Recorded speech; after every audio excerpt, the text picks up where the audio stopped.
after nyo pong na-fill out lahat, ito na nga po yung makikita natin. Ito na po yung summary ng personal information and then mag-submit na po tayo. So again ha, itong pinakita ko po sa inyo kung paano po mag-register. Kung wala pa kayong account sa e-travel, hindi pa kayo nakapag-register before, ganitong proseso po yung gagawin nyo.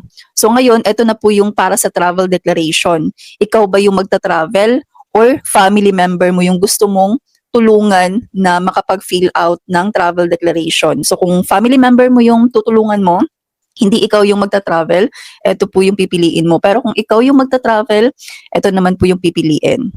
And then, arrival ba? Ikaw ba ay uuwi ng Pilipinas or aalis ka pa lang ng Pilipinas? Kung pauwi ka na sa Pilipinas or magbabakasyon ka sa Pilipinas, dito ka po sa arrival. Pero kapag paalis ka lang po ng Pilipinas, papunta ka pa lang sa abroad, so dito ka po sa departure. So for example, paalis pa lang tayo ng Pilipinas. So, continue po tayo. For example po, ito ha, ako yung magta-travel talaga.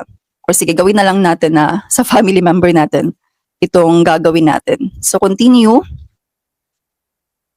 And ito na nga po yung travel declaration. Di ba yung sinabi ko po kanina, na-mention ko kanina na itong e-travel ay para po sa travel declaration natin. Before, paper-based po itong travel declaration. Sa papel tayo mag-fill out. Pero ngayon, dito na po sa e-travel. So, ito na nga yung travel declaration. So, again, dahil hindi naman ito para sa atin, mag-upload po tayo ng photo kung sino man po yung magta-travel. And then, Philippine passport ba or foreign passport ba yung tutulungan natin, yung family member natin na magta-travel.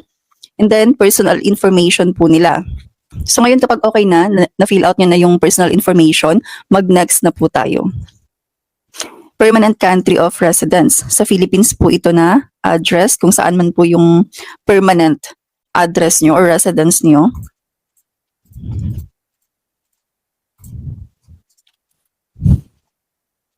So for example po, kung the same kayo ng address, dito sa family member na tinulungan yung mag-fill out ng travel declaration, pwede nyo pong i-click itong copy account owner address kung the same po kayo ng address. Pero kung hindi naman po the same, then kailangan nyo pong i-fill out yung tama na permanent residence, permanent address ng family member.